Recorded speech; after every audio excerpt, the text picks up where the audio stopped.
Oromiyaa lafuma Oromummaan nafuma yaaduma qawweetumu dhumi jaanin dhumu Barra waan qabu waliin qabaa waan dhabu waliin dhabaa kana yaantummaa qabu hin eeginaa hin cabu Barra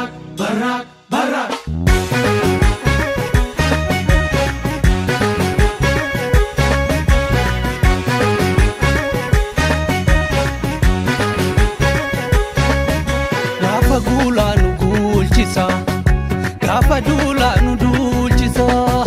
waan galgala abbaa eeggatu yoo beekkatan guyyaan beekkatu goonni diinaan girree bu'a gaafa xiiqii sabaaf du'a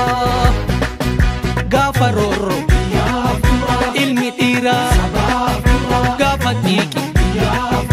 ilmi dhiiraa xiyyaara qabsoo keenya hayyootatu bararsee Cabse mul'is gadaa Mustafa Harawee qabsoo sirbaa fi dhukaa sakawee eebbisaafus maayyoo hirmiin ba'ame bakka laaf jireenyaa iyyaan dhabame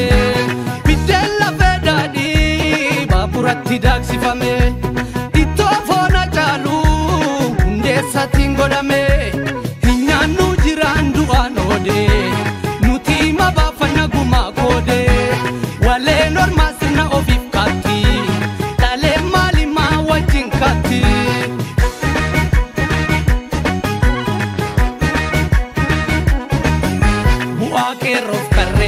Sawal garre maffacaati amma waan jetture lamma shanee fi abaa'o OLF kafaa'o hin barreena bartuu Oromoodha martuu teephamaa mollite suphuuf yaaluu cite qeeduudhaa galmaa godhuuf qeeraa qalmaa shaggarii fi dirre dhabuu waan hin jirre ifannee qulqulchuu alagaan hin bulchuu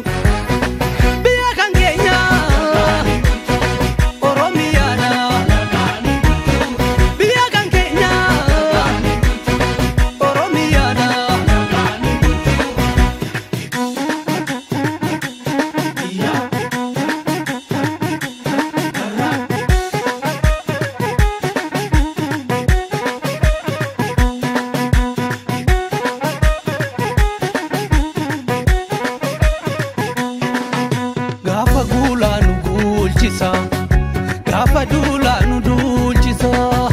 waan galgala abbaa eeggatu yoo beekkatan guyyaan beekkatu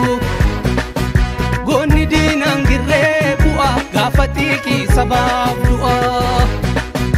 gaafa roorro ilmi dhiiraa gaafa xiiqii ilmi dhiiraa namni Oromoo taatee qawwee ormaa baattee Sabake warante Mustafa Hussein ta'i ofiin beeki waraana baate uummatanegi badhoofdoo soolee akeeka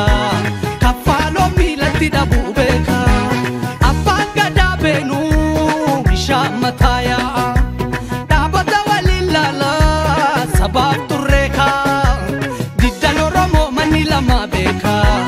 manneenidhaaf mana giraa deega walitti qaba harka'ee wal keessa